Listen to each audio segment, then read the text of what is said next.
नमस्कार, जय हिंद, जय श्री राम। मैं हूं कवि मुन्ना बैटरी और आप देख रहे हैं फुल चार्ज कॉमेडी।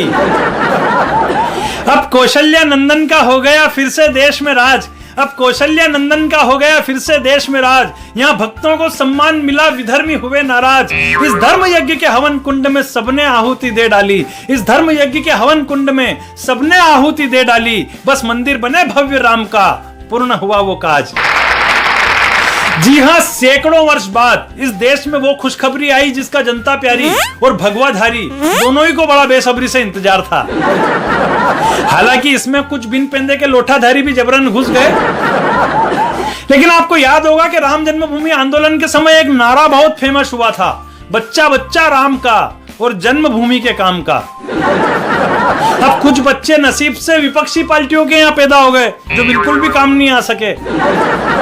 बस ये वही बच्चे हैं जो जन्मभूमि आंदोलन के तो काम नहीं आ सके, लेकिन जन्मभूमि उत्सव को दुगना करने में जरूर काम आ गए। हालांकि सत्यनारायण की कथा में आगे बैठकर हरे नमः बोलने वाले और बाद में आकर दो दोने प्रसाद के मांगने वालों को जनता अच्छी तरीके से जानती है।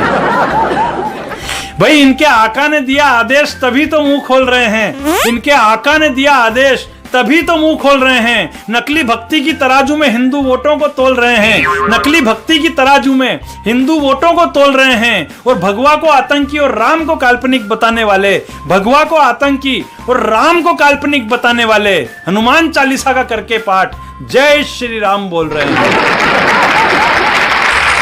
अच्छा, इन सबके बीच में सिब्बल साहब बड़े कंफ्यूज रहे। उनका यह सोचना था कि जब तुम्हें राम की शरण में ही जाना था तो मुझे जबरन रावण क्यों बनाया। और मेरा उनसे कहना है कि मेरे प्रभु श्री राम का प्रताप ही कुछ ऐसा है, कोई उनका एक बार नाम ले ले तो वो उन्हीं का होकर रह जाता है।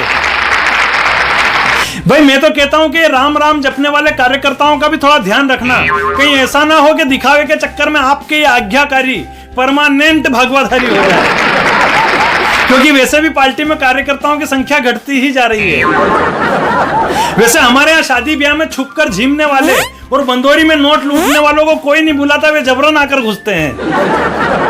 और जिस तरह शादी में फूफाजी शुरू से लेकर आखिरी तक नाराज घूमते हैं, यहाँ पर भी राघवगढ़ वाले फूफाजी मुहूर्त को लेकर आखिरी तक टेंशन में रहे। अच्छा, ये वही फूफाजी है जिनके खुद के 2 बार चुनाव जीतने के मुहूर्त 2 साध्वियों ने ही बिगाड़े हैं। अब इनके भाषण इनकी ही पार्टी को सता रहे हैं। अब इनके भाषण इनकी ही पार्टी को सता रहे हैं। है ज्ञान इनमें भरा हुआ जो दुनिया को बता रहे हैं।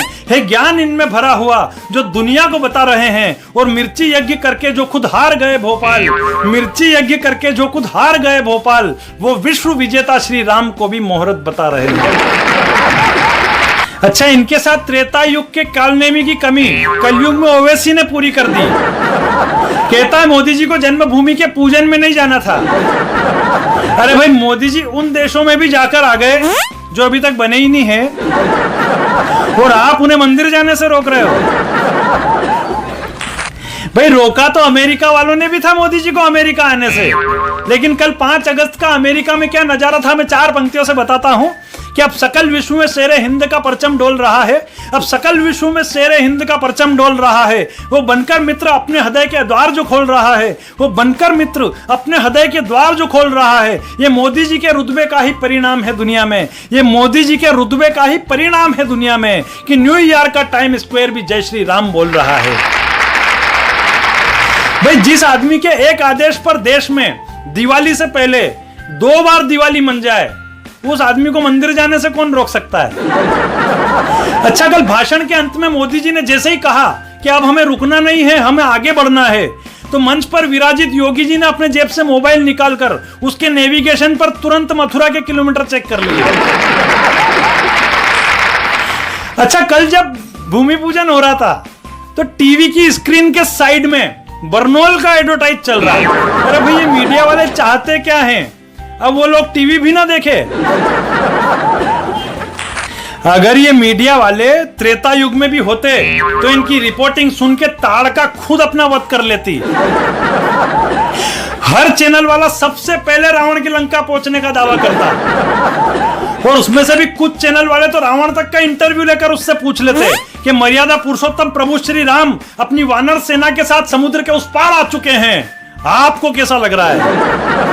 और रावण फिर भड़क कर अपना वही डायलॉग बोलता, श्रीमत कहो उसे।